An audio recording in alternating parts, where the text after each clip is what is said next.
धर्म, संस्कृति और संस्कार से आत्म जागृति की ओर ले जाने वाली अनुपम चैनल श्याम स्नेह में आप सभी का हृदय से स्वागत है।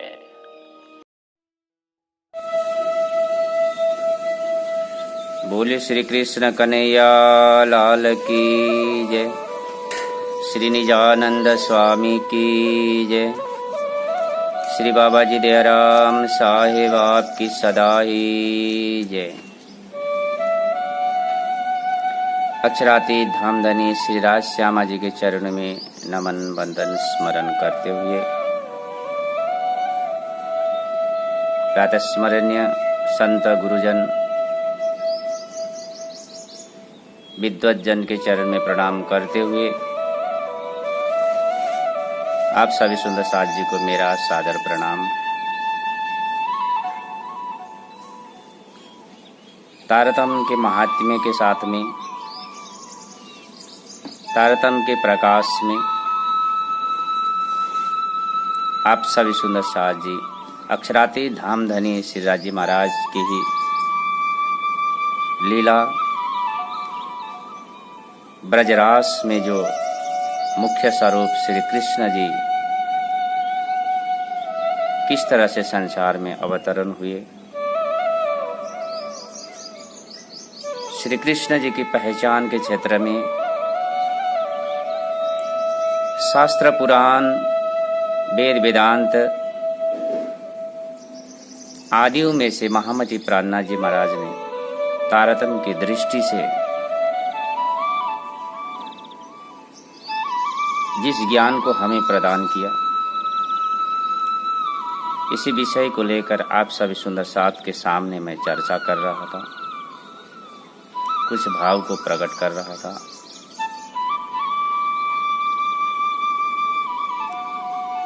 गत भाग में आप सभी सुंदर साथ जी ने परमधाम से किस महाकारण से अवतरण हुए ब्रह्म सृष्टि और श्री राज जी महाराज, गोलोक से किस कारण पा करके श्री राम राधा बिरजा आदि सखियां संसार में अवतरण हुई।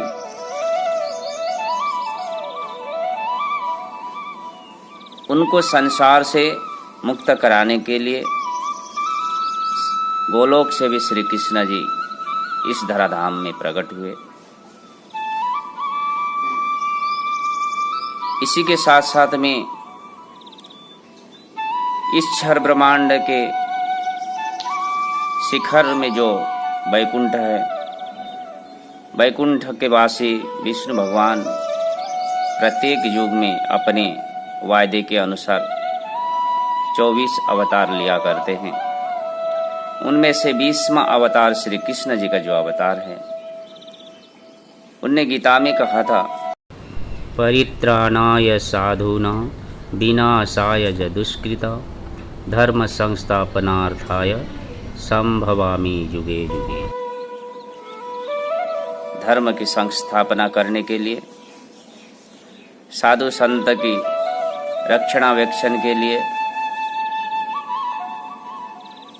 इस लोक में, मृत्यु लोक में प्रत्येक कल्प में विष्णु भगवान का 24 अवतार हुआ करता है। उस 24 अवतार में से एक अवतार श्री कृष्ण जी का है। ये तीनों ही स्वरूप किस तरह से एक स्वरूप में समावेश होकर के 28वें कलयुग में लीला करेंगे, तो ऐसे गुह्यतम रहस्य को तारतम्य के चश्मे बगैर किस तरह से हम समझ पाएंगे।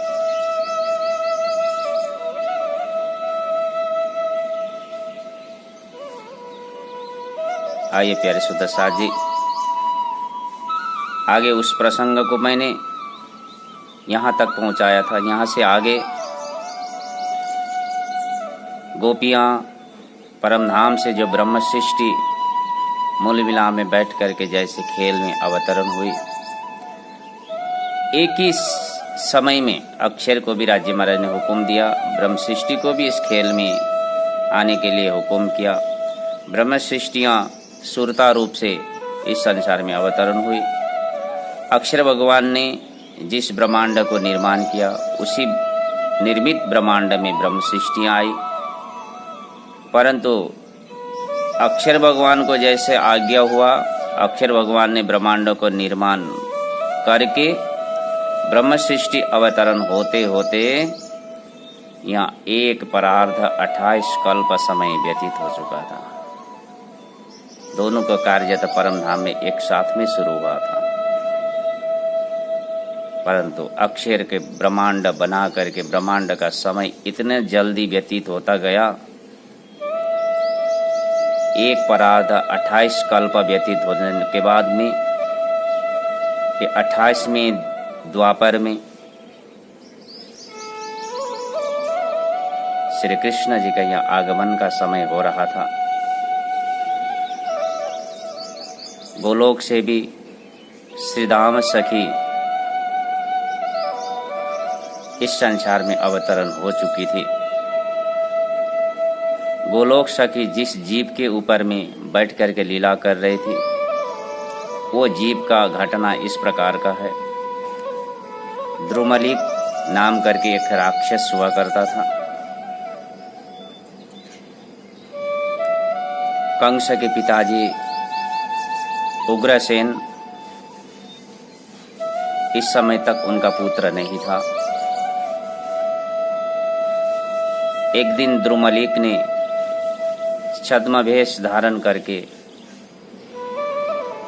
उग्रसेन का रूप बना करके उनकी पत्नी के साथ में छल किया और उनकी पत्नी गर्भवती बन गई।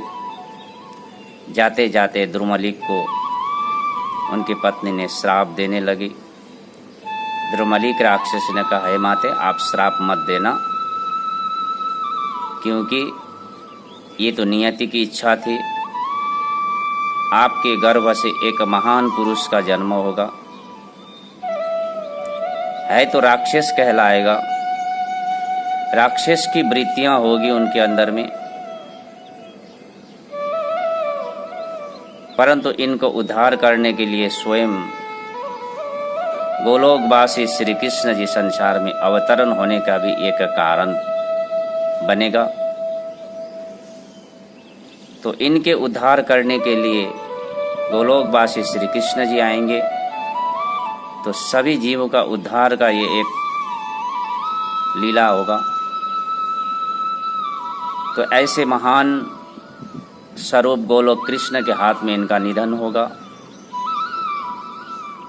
तो ये कह करके उस राक्षस ने कंस की माता जी को आशीर्वाद दिया और वहां से प्रस्थान हो गया। कालक्रम में आकर के कंस का जन्म हुआ। द्रुमलिक राक्षस का जीव श्रीराम सखी के आत्मा उनके अंदर में प्रवेश किया। जैसे ही बड़े होते गए, अंतर आत्मा में हमेशा कृष्ण को तलाश करते करते संसार में साधु संत यज्ञ आदि जहाँ होता है वहाँ भगवान का वास होता है। शास्त्र में उन्होंने ये देखे सुने थे। तो इस तरह से अब विपरीत भक्ति यानी शास्त्र को मानने वाले साधु संत यज्ञ को मानने वाले को विध्वंस करते हुए गए, यानी तुरंत श्री कृष्ण प्रकट होंगे और उनको उद्धार करेंगे। तो इस तरह से कंस ने उपद्रव करते गए, बड़े हो गए। पिताजी उग्रसेन मथुरा के राजगद्दी में थे। उग्रसेन साधु स्वभाव के थे। संत की सेवा करना, ऋषि मुनियों की सेवा करना उनका धर्म था। परंतु बेटा इस तरह से राक्षस प्रवृत्ति का साधु संत को दुख देने वाला जन्मा। तो इसको देख करके पिताजी कभी कभी कंस को ऐसे उपद्रव करने से रोकते थे। तो इसी कारण से एक दिन कंस ने विचार किया, मुझे इस कार्य से मेरे पिताजी ही बाधा कर रहे, तो मैं अब पिताजी को ही जेल में बंदी बनाकर मैं ही राजपाट संभालूंगा। कंस ने अपने पिताजी उग्रसेन को जेल में बंदी बनाया राजपाट, मथुरा का राजपाट संभालने लगा। साधु संत को जब जब संसार में दुख कष्ट, धर्म का जब जब हानि होता है, पृथ्वी माता को अति दुख होता है। जब भी संसार में प्राकृतिक दुर्योग इस तरह से आने वाला संभावना होता है तो प्रकृति माता को दुख होना स्वाभाविक है। कंस के इस उत्पीड़न से त्राहिमाम होकर के एक दिन पृथ्वी माता गौरूप धारण करके ब्रह्मा जी के पास गए। ब्रह्मा जी की स्तुति करी, हे परमपिता, मेरी इस धरती में ऐसा एक राक्षस का जन्म हुआ, धर्म समाप्त होने लगा, पृथ्वी में याग यज्ञ समाप्त होने लगा, आप कुछ उपाय करिए। ब्रह्मा जी ने अंतर्दृष्टि से देखा तो मैं तो कुछ नहीं कर सकता हूँ। ये जीव वैकुंठ या कोई ब्रह्मलोक से गया हुआ जीव नहीं है ये, तो इसीलिए हम तो उस परब्रह्म स्वरूप को हम स्तुति कर सकते हैं, विनती कर सकते हैं इनके उद्धार के लिए। ब्रह्मा जी भी पृथ्वी माता के साथ में हो करके वैकुंठ चले गए। वैकुंठ में विष्णु भगवान को स्तुति किया। विष्णु भगवान ने विचार किया, ये तो कोई जीव वैकुंठ का नहीं है, ये तो यहाँ से परे के जीव है, मैं तो उनको उद्धार कर नहीं सकता। तो इसलिए ब्रह्मा विष्णु महेश तीनों मिल करके वैकुंठ से ऊपर अष्टावरण, अष्टावरण से ऊपर ज्योति स्वरूप, ज्योति स्वरूप से ऊपर मोहतत्व, महतत्व के ऊपर में जा करके निराकार में जा करके ब्रह्मा जी की वेद के स्तुति द्वारा उस अव्याकृत ब्रह्म स्वरूप गोलोक श्री कृष्ण जी को स्तुति किया। ये स्तुति अव्याकृत स्वरूप श्री कृष्ण ने श्रवण किया, सुन लिया, और उनकी स्तुति सुन करके वहाँ गोलोक कृष्ण प्रकट हो गए। पृथ्वी माता को सांत्वना दिया, आप चिंता मत करें, और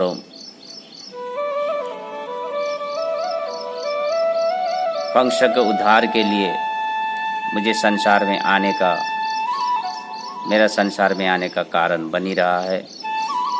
थोड़ी समय के बाद ही मैं कंस उद्धार करने के लिए संसार में कृष्ण रूप में प्रकट हो रहा हूँ। हो सके आप सभी देवी देवताएं ऋषि मुनि किसी न किसी रूप में जा करके उस ब्रज भूमि में आप लोग जन्म ले लेना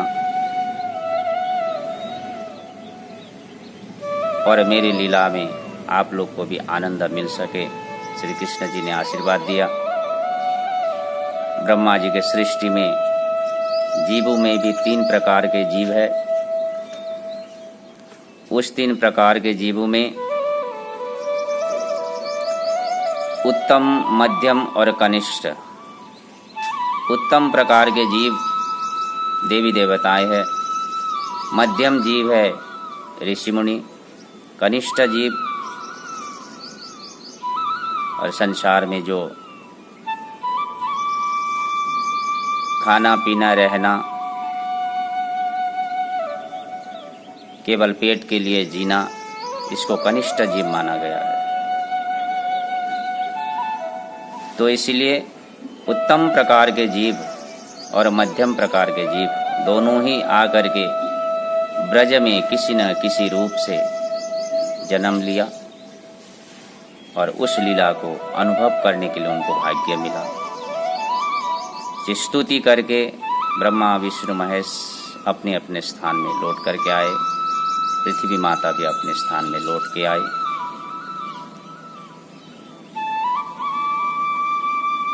दूसरी ओर सूरसेन का जो पुत्र नंद बाबा थे, वसुदेव अक्रूर उनके चचेरे भाई थे।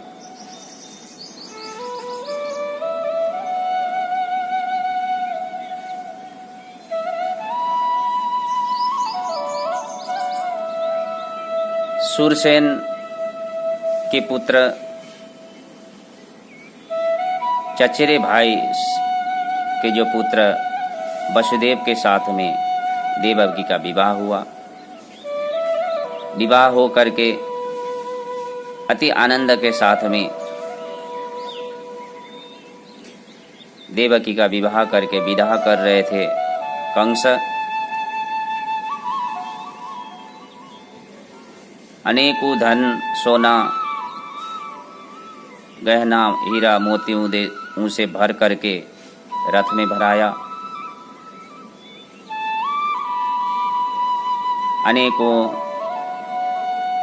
रथ सजा करके देवकी को आज मथुरा से विदा करने के लिए कंस ने स्वयं रथ हाँकने के लिए रथ में घोड़ा का जो रस को पकड़ा और इस तरह से रथ को हाँकते हुए वसुदेव देवकी को ब्रज में छोड़ने के लिए आ रहे थे। बीच रास्ते में ही आकाशवाणी हुआ,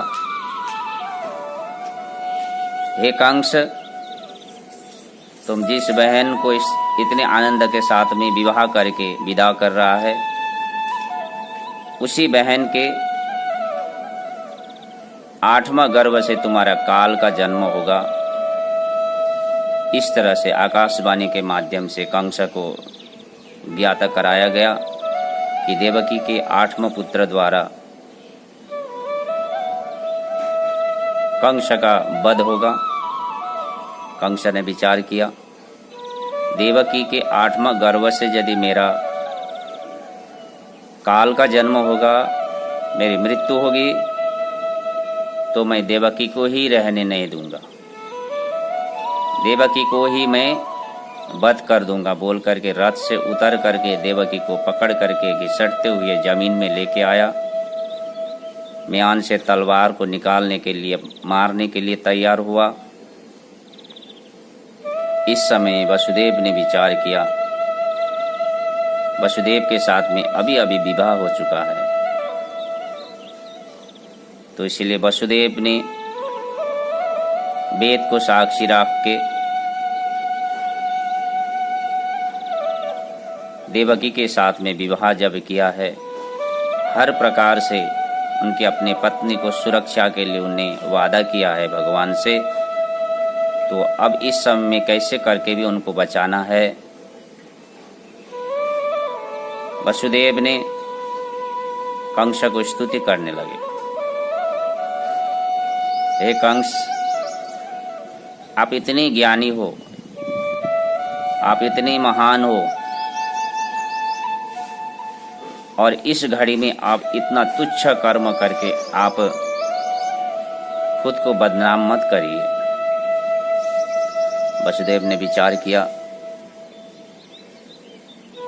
ऐसे मूर्ख व्यक्ति को महान बना करके यदि हम रख देंगे, इस समय इस तरह कार्य सफल हो सकता है, नहीं तो दूसरा उपाय कोई भी नहीं था। उनके बहुत गुणगान गाने लगे वसुदेव, आपके कृति जगत में फैला हुआ है, और ये तो आपकी बहन है, और तो भी अभी अभी विवाहित है ये, इसको मारने से आपका कृति संसार में फैलेगा नहीं, आप बदनाम हो जाओगे।